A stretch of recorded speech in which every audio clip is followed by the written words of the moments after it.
নামতেছে। না না না, এরা তো প্লেয়ার না, এরা কারা? এরা তো একদল পাগল, এরা মাঠে ঢুকতেছে কেন? তাও আবার Bangladesh team boycott boycott slogan দিতে দিতে। রিপোর্টার ভাই, আপনাদের দেখেন তো ঘটনাটা কি?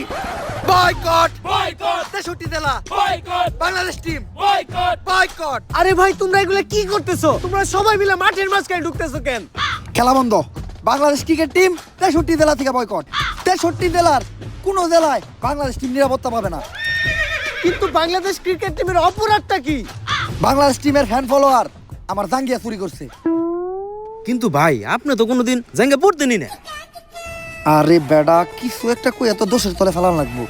আগামী 24 ঘন্টার ভিতর যদি বাংলাদেশ টিম আমার জাঙ্গিয়া খুঁজে বাই করে না দেয়, তাহলে বাংলাদেশ টিম বয়কট। কারণ যেখানে সেখানে দেয়া বাংলাদেশ টিমের ফ্যান ফলোয়াররা জাঙ্গিয়া চুরি করে বেড়াইবো, এইটা ড্যান্ডি হেলালের ফ্যান ফলোয়াররা কখনোই মাইনা নিব না। কিন্তু ভাই, সামান্য একটা জাঙ্গিয়াই তো, এটা নিয়ে এত কাহিনী করার কি আছে?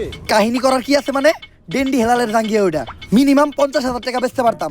এই যে শার্টটা চাইলে 1 লাখ টাকা বেচতে পারবো। কোনো একদিন দেখবেন নিচের চুল একটা ধরে টান দিয়ে সিরা বেচলাম 5 লাখ টাকা। রেকর্ড করবো, রেকর্ড।